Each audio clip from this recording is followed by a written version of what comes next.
All right, hello. Today I want to have a little short video because there's a longer video about ethos, logos, and pathos that I want you to watch. But I'm gonna make this one a little short. Just basically I'm gonna talk about persuasion. So the main question then I want to answer in this video is right here. What's the difference between persuasive speech and an informative speech? Well, you might think that's kind of obvious, but there are some differences. So first thing is, yes, to persuade, you definitely want to give them information. But in an informative speech, that's where you stop. Here's some information. But in a persuasive speech, you want to use the information. So when a professor in say an English class or something says use your sources to make an argument, that's what we want. That's what we're talking about in persuasion. Don't just say, every year 150,000 people are killed because of drunk driving, according to the National Bureau of Statistics. I just made that up.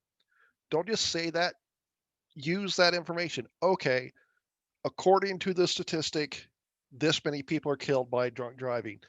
Therefore, we need to do something about it. We need to have a solution.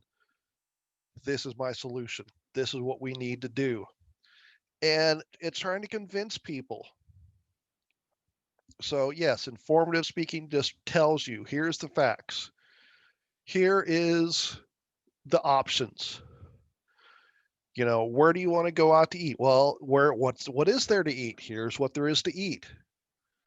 There is, McDonald's, Burger King, Arby's, whatever. Persuasive speaking is choosing. Okay, here are the options. Here's what I want to do. I want to go there, and maybe that's enough. Maybe your friends or your family's like, okay, if you want that, that's fine. But sometimes you have to convince them, listen, here's why going to this restaurant is going to be a good idea. There's no real commitment for informative speaking. Just learn something, basically. Persuasive speaking, there is a commitment. And there can be two kinds of commitment. One is sort of passive. I want you to change your mind. I want you to believe that the death penalty is wrong. Okay, that's it, but that's still a commitment. But then there's also active commitment. Basically, think of it, I want you to get up off your butt. Not only do I want you to believe that the death penalty is wrong, I want you to join me this weekend in a protest. So you can either convince people to change their mind, or you can convince them to take action. And in either case, though, that's a lot more commitment than an informative speech. Informative speech, there's not a lot of ethics involved, not a lot of ethical obligations, but in a persuasive speech, there is. For all speaking, one, you don't want to lie. Two, in a persuasive speech, you don't want to try to persuade them to do something unethical. Hey guys, let's go rob a bank. That's not an ethical thing to persuade people to do.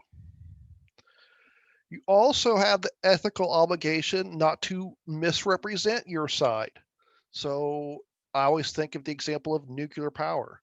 If you are advocating building more nuclear power plants, you kind of need to address the issue of what happens if there's a meltdown.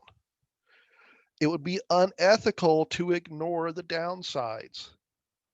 So you got to explain them. Yes, you got to acknowledge it. Yes, there are downsides.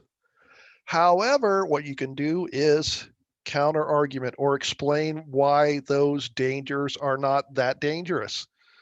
The last nuclear power meltdown was in 1985.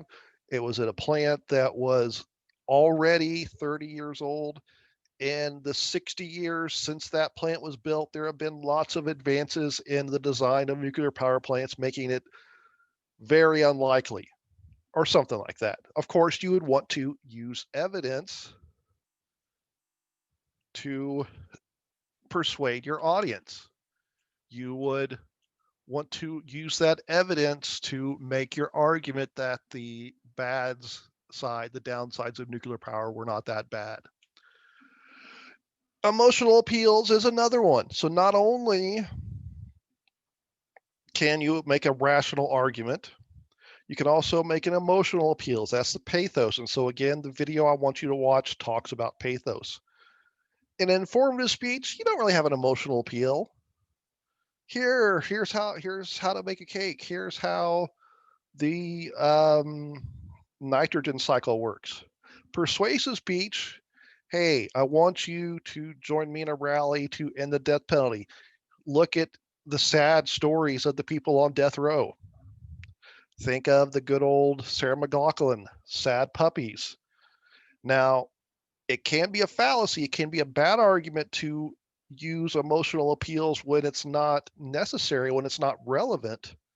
So you want to avoid that. You don't want to think of, hey, if you don't agree to vote for my candidate, my child is going to be really sad. You don't want to make my kid sad, do you? I mean, that's not really related to who you should vote for, right? So that would be an emotional fallacy, that would be misusing emotional appeals. Another thing, in addition to emotional appeals, another thing you want to do is be realistic. So we've talked about the differences. Let's talk a little bit about persuasion. You want to be realistic. Anytime you can get your opposition, your audience to agree with you a little more, that's a win. So you don't want to go into a situation where your audience totally disagrees with you and expect to win them over 100%. Be realistic. So persuasion is not just totally winning the person over. It's any movement towards your side. So anytime you can get them, okay, I think that's, going from, we'll just use the death penalty again. I'm not particularly invested in that topic. But anytime you can get, my opponents like, yes, the death penalty should be used. If you can get them to be like, okay, I agree that, sometimes there are situations where the death penalty may not have been decided or given as a punishment in a particularly fair way. Hey, you haven't got them to totally agree with you to ban the death penalty, but you've got them to agree with you a little more. That's a win. And so you need to take into account your audience. So not only is persuasion about changing their ideas, you need to take their ideas into account when you are forming your argument. If your audience is totally receptive to your idea, you don't want to spend time trying to win them over. It's the phrase preaching to the choir.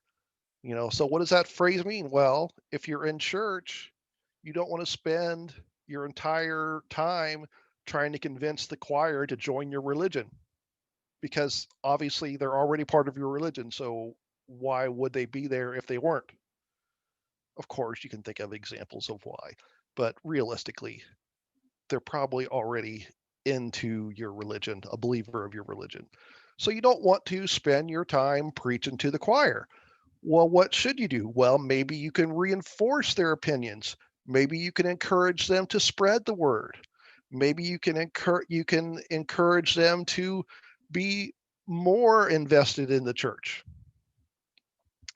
Conversely, if it's a hostile audience, you don't want to spend your time assuming that they already are on your side. That would be a waste of time.